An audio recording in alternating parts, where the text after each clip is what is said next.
In 1925, the Eiffel Tower was a crumbling burden on the French government, or so Victor Lustig wanted the world to believe. Meet the Count, a man of many names, impeccable charm, and a mind built for the most complex deceptions in history. Newspapers of the era frequently complained about the massive maintenance costs of the Iron Giant, sparking a genius, if illegal, idea.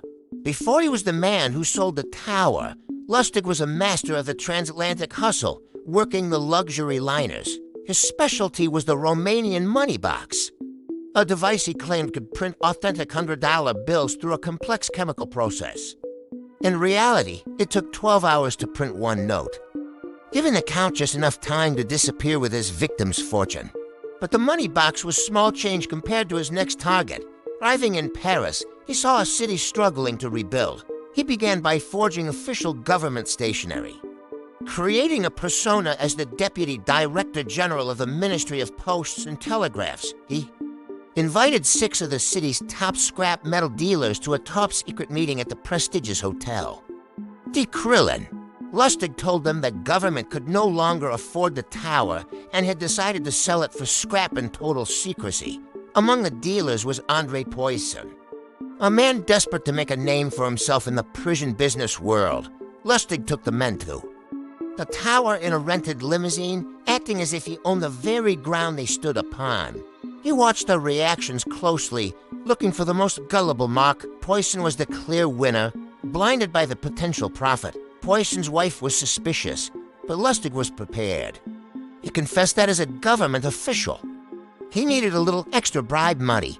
This request for a bribe actually convinced Poisson that Lustig was a real, corrupt official, easing all his lingering doubts. The transaction was completed. Poisson handed over a massive sum of cash for the tower and the bribe, receiving a forged bill of sale. Lustig immediately fled to Vienna, waiting for the scandal to break in the newspapers. But to his surprise, nothing happened. Poisson was so humiliated by his own stupidity that he never reported the crime to the police, choosing silence over public mockery. Feeling invincible, Lustig returned to Paris a few months later and tried to sell the Eiffel Tower a second time. This time, his mark went straight to the authorities. Lustig barely escaped to the United States, where his legend only grew in America.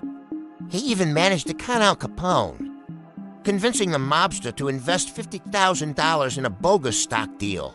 But his luck finally ran out. In 1935, a massive manhunt led by the Secret Service ended his career of deception. He spent his final years in the legendary prison of Alcatraz, a far cry from the luxury hotels of Paris and Vienna. Victor Lustig remains the greatest con artist of all time, the man who sold the world's most famous landmark not once, but twice. History remembers him as a master of human psychology, proving that even the impossible can be sold if the story is right.